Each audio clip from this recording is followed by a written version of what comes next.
साथियों, हरियाणा प्रदेश में जो भारतीय जनता पार्टी की सरकार है वो कहीं ना कहीं शिक्षा, शिक्षक और आम आदमी की विरोधी है। मैं ऐसा क्यों कह रहा हूं? अगर मेरे पास जो जानकारी है वो मैं आपके साथ साझा करूंगा तो आप भी मेरे साथ सहमत होंगे कि भारतीय जनता पार्टी की हरियाणा प्रदेश की सरकार शिक्षा, शिक्षक और आम आदमी की विरोधी कहीं ना कहीं नजर आती है। और उसके पीछे कारण क्या है? आप सब जानते हैं कि हरियाणा प्रदेश में आम आदमी के बच्चों को शिक्षा प्रदान करने के लिए जो कॉलेज हैं उनमें से 182 कॉलेज में 7,986 पद प्रोफेसर के खाली हैं और ये पद पिछले कहीं ना कहीं 5 साल से खाली हैं। सरकार ने इनको भरने का काम नहीं किया और सीधे तौर पर जब 7,986 प्रोफेसर के पद खाली होंगे तो शिक्षा की गुणवत्ता को वो प्रभावित करेगा और सीधे तौर पर सरकार शिक्षा और जो आम आदमियों के बच्चे उन कॉलेजों में पढ़ते थे उनके विरोधी नजर कहीं ना कहीं आती है सरकार की इस कार्य प्रणाली को देखते हुए।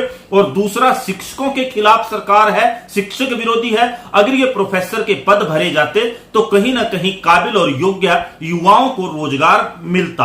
अगर हम बाइफरकेशन की बात करें कि किस स्ट्रीम के कितने पद खाली हैं उसकी अगर हम बात करें तो हरियाणा के इन 182 कॉलेजों में जो इंग्लिश के पद खाली हैं वो 625 हैं। इंग्लिश के प्रोफेसर के पद 625 खाली हैं, ज्योग्राफी के 500 पद खाली हैं, कॉमर्स के 314 खाली हैं, मैथ के 195 खाली हैं, बोटनी के 118 खाली हैं, केमिस्ट्री के 229 खाली हैं और कंप्यूटर साइंस के 218 पद प्रोफेसर के इन कॉलेजों में खाली हैं। अब आप जरा सोचिए और अंदाजा लगाइए कि क्या हरियाणा प्रदेश की जो भारतीय जनता पार्टी की सरकार है वो शिक्षा, शिक्षक और आम आदमी की विरोधी नहीं? क्या खाली पदों के कारण शिक्षा की गुणवत्ता प्रभावित नहीं हुई? क्या सीधे तौर पर रोजगार प्रभावित नहीं हुआ? क्या आम आदमी का बच्चा जो इस कम गुणवत्ता की शिक्षा हासिल करेगा, बिना प्रोफेसर के कॉलेज में पढ़ेगा, कहीं ना कहीं जब कॉम्पिटिटिव एग्जाम में बैठेगा तो उसकी जो आईक्यू है वो प्रभावित होगा, उसकी नॉलेज प्रभावित होगी और रोजगार के मामले में भी वो कहीं ना कहीं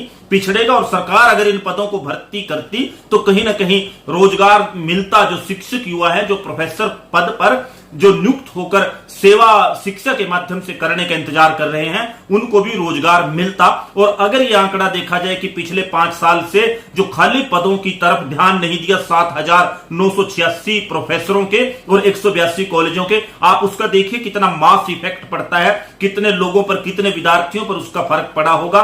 और अगर शिक्षा, शिक्षक रेशो की मैं बात करूं तो 9,000 के लगभग जो पद हैं वो सृजित किए जाने चाहिए, भर्ती की जानी चाहिए हरियाणा में वो। लेकिन वो तो छोड़िए, आप जो खाली ही पद मौजूदा समय में 7,986 हैं उनको सरकार ने भरने का काम नहीं किया। और कहीं ना कहीं हम सीधे तौर पर यह कह सकते हैं कि हरियाणा प्रदेश की सरकार शिक्षा, शिक्षक और आम आदमी विरोधी है। और अगर ना होती तो ये पद खाली ना होते, पिछले 5 साल से तो बिल्कुल ना होते।